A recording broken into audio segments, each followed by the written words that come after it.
بسم اللہ الرحمن الرحیم، السلام علیکم۔ امید ہے آپ سب خیریت سے ہوں گے۔ الرحیق المختوم کا صفحہ نمبر 50 آج ہم نے پڑھنا ہے۔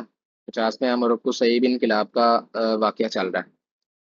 اس پر اگر آپ سے ہم نے اسٹارٹ کرنا تو شروع کرتے ہیں۔ تو صحیح کے متعلق بتایا جاتا ہے کہ وہ ابھی گود ہی میں تھا کہ اس کے والد کا انتقال ہو گیا۔ اس کے بعد اس کی والدہ نے بنو عذرا کے ایک شخص ربیہ بن حرام سے شادی کر لی۔ یہ قبیلہ چونکہ ملک شام کے اطراف میں رہتا تھا، اس لیے قصی کی والدہ وہیں چلی گئیں اور وہ قصی کو بھی اپنے ساتھ لیتی گئی۔ جب قصی جوان ہوا تو مکہ واپس آیا۔ اس وقت مکہ کا والی حلیل بن حبشیہ خزائی تھا۔ قصی نے اس کے پاس اس کی بیٹی حبی سے نکاح کے لیے پیغام بھیجا۔ حلیل نے منظور کر لیا اور شادی کر دی۔ اس کے بعد جب حلیل کا انتقال ہوا تو مکہ اور بیت اللہ کی تولید کے لیے خزاعہ اور قریش کے درمیان جنگ ہوئی، اور اس کے نتیجے میں مکہ اور بیت اللہ پر قصی کا اقتدار قائم ہو گیا۔ جنگ کا سبب کیا تھا؟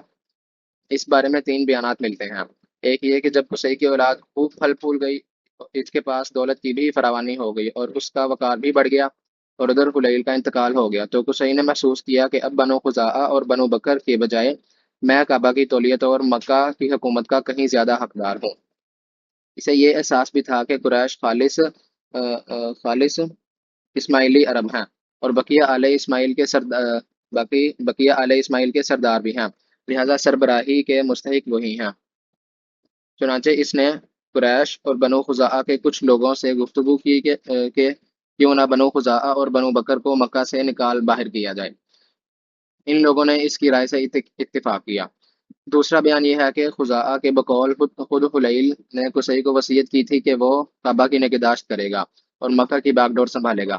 تیسرا بیان یہ ہے کہ حلیل نے اپنی بیٹی حبی کو بیت اللہ کی تولیت سونپی تھی اور ابو غبشان خزائی کو اس کا وکیل بنایا تھا۔ چنانچہ حبی کے نائب کی حیثیت سے وہی خانہ کعبہ کا کلید بردار تھا۔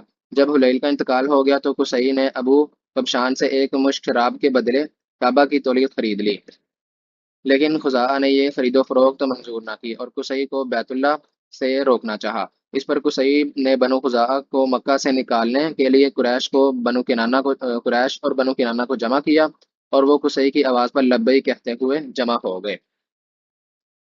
بہرحال وجہ جو بھی ہو، واقعات کا سلسلہ اسی طرح ہے کہ جب حلیل کا انتقال ہو گیا اور صوفہ نے وہی کرنا چاہا جو وہ ہمیشہ کرتے آئے تھے، تو قصی نے قریش اور کنانہ کے لوگوں کو ہمراہ لیا اور عقبہ کے نزدیک جہاں وہ جمع تھے ان سے آ کر کہا کہ تم سے زیادہ ہم اعزاز کے حقدار ہیں۔ اس پر صوفہ نے لڑائی چھیڑ دی، مگر قصی نے انہیں مغلوب کر کے ان کا اعزاز چھین لیا۔ یہی موقع تھا جب خزاعہ اور بنو بکر نے قصی سے دامن کشی اختیار کر لی۔ اس پر قصی نے انہیں بھی للکارا۔ پھر کیا تھا، فریقین میں سخت جنگ چھڑ گئی اور طرفین کے بہت سے آدمی مارے گئے۔ اس کے بعد صلح کی آوازیں بلند ہوئیں اور بنو بکر کے ایک شخص یامر بن عوف کو حکم بنایا گیا۔ یامر نے فیصلہ کیا کہ خزاعہ کے بجائے قصی خانہ کعبے کی تولیت اور مکہ کے اقتدار کا زیادہ حقدار ہے۔ نیز قصی نے جتنا خون بہایا ہے سب رائیگاں قرار دے کر پاؤں تلے روند رہا ہوں۔ البتہ خزاعہ اور بنو بکر نے جن لوگوں کو قتل کیا ہے ان کی دیت ادا کریں اور خانہ کعبہ کو بلا روک ٹوک قصی کے حوالے کر دیں۔ اسی فیصلے کی وجہ سے یامر کا لقب شداق پڑ گیا۔ شداق کے معنی ہے پاؤں تلے روندنے والا۔ اس فیصلے کے نتیجے میں قصی اور قریش کو مکہ پر مکمل نفوذ اور سیادت حاصل ہو گئی، اور قصی بیت اللہ کا دینی سربراہ بن گیا، جس کی زیارت کے لیے عرب کے گوشے گوشے سے آنے والوں کا تانتا بندہ رہتا تھا۔ مکہ پر قصی کے تسلط کا یہ واقعہ 5ویں صدی عیسوی کے وسط یعنی 440 عیسوی کا ہے۔ قصی نے مکہ کا بندوبست اس طرح کیا کہ قریش کو اطراف مکہ سے بلا کر پورا شہر ان پر تقسیم کر دیا، اور ہر خاندان کی بدوباش کا ٹھکانہ مقرر کیا۔ البتہ مہینے آگے پیچھے کرنے والوں کو نیز آل صفوان، بنو عدوان اور بنو مرہ بن عوف کو ان کے مناصب پر برقرار رکھا، کیونکہ قصی سمجھتا تھا یہ بھی دین ہے جس میں رد و بدل کرنا درست نہیں۔ قصی کا ایک کارنامہ یہ بھی ہے کہ اس نے حرم کعبہ کے شمال میں دار الندوہ تعمیر کیا۔ اس کا دروازہ مسجد کی طرف تھا۔ دار الندوہ در حقیقت قریش کی پارلیمنٹ تھی، جہاں تمام بڑے بڑے اور اہم معاملات کے فیصلے ہوتے تھے۔ قریش پر دار الندوہ کے بڑے احسانات ہیں، کیونکہ یہ ان کی وحدت کا ضامن تھا اور یہیں ان کے الجھے ہوئے مسائل بحسن و خوبی طے ہوتے تھے۔ قصی کو سربراہی اور عظمت کے حسب ذیل مظاہر حاصل تھے۔ دارالندوہ کی صدارت، جہاں بڑے بڑے معاملات کے متعلق مشورے ہوتے تھے اور جہاں لوگ اپنی لڑکیوں کی شادیاں بھی کرتے تھے۔ نمبر دو، لواء یعنی جنگ کا پرچم قصی کے ہاتھوں باندھا جاتا تھا۔ نمبر تین، حجابت یعنی خانہ کعبہ کی پاسبانی۔ اس کا مطلب یہ ہے کہ خانہ کعبہ کا دروازہ قصی ہی کھولتا تھا اور وہی خانہ کعبہ کی خدمت اور کلید برداری کا کام انجام دیتا تھا۔ نمبر چار، سکایا پانی پلانا۔ اس کی صورت یہ تھی کہ کچھ حوض میں حاجیوں کے لیے پانی بھر دیا جاتا تھا اور اور اس میں کچھ کھجور اور کشمش ڈال کر اسے شیریں بنا دیا جاتا تھا۔ جب حجاج مکہ آتے تھے تو اسے پیتے تھے۔ نمبر پانچ، رفادہ حاجیوں کی میزبانی۔ اس کے معنی یہ ہے کہ حاجیوں کے لیے بطور ضیافت کھانا تیار کیا جاتا تھا۔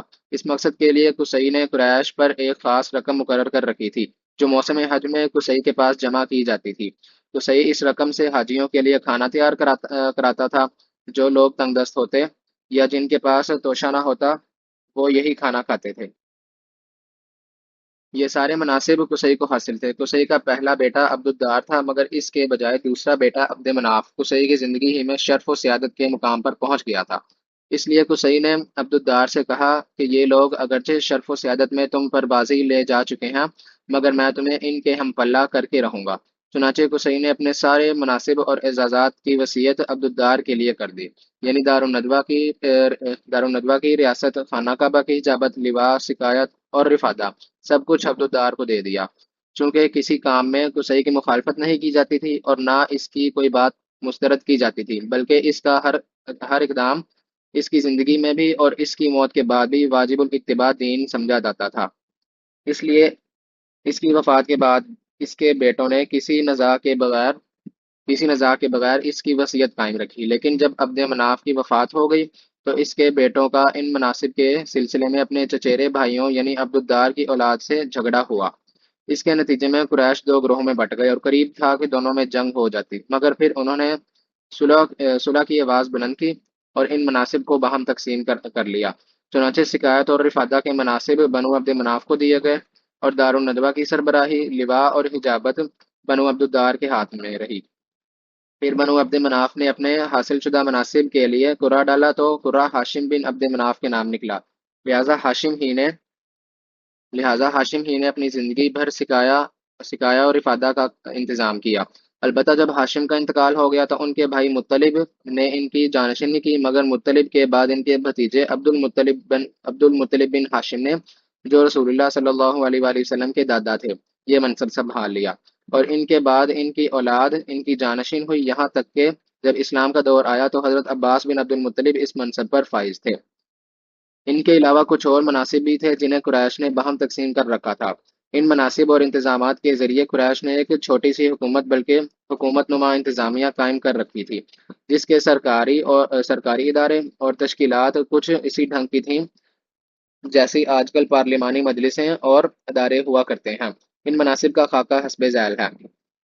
نمبر ایک، ایثار یعنی فالگیری اور قسمت دریافت کرنے کے لیے بتوں کے پاس جو تیر رکھے رہتے تھے ان کی تولید، یہ منصب بنو جمع کو حاصل تھا۔ نمبر دو، مالیات کا نظم یعنی بتوں کے تقرب کے لیے جو نذرانے اور قربانیاں پیش کی جاتی تھیں ان کا انتظام کرنا، نیز جھگڑے اور مقدمات کا فیصلہ کرنا، یہ کام بنو سہم کو سونپا گیا تھا۔ نمبر تین، شورا، یہ اعزاز بنو اسد کو حاصل تھا۔ نمبر چار، اشناک یعنی اشناک یعنی دیت اور جرمانوں کا نظم، اس منصب پر بنو تیم فائز تھے۔ نمبر پانچ، عقاب یعنی قومی پرچم کی علم برداری، یہ بنو امیہ کا کام تھا۔ نمبر چھ، قبا یعنی فوجی کیمپ کا انتظام اور شاہ سواروں کی قیادت، یہ بنو مخزوم کے حصے میں آیا تھا۔ نمبر سات، سفارت، بنو عدی کا منصب تھا۔ جزاک اللہ خیرہ۔ السلام علیکم ورحمۃ اللہ وبرکاتہ۔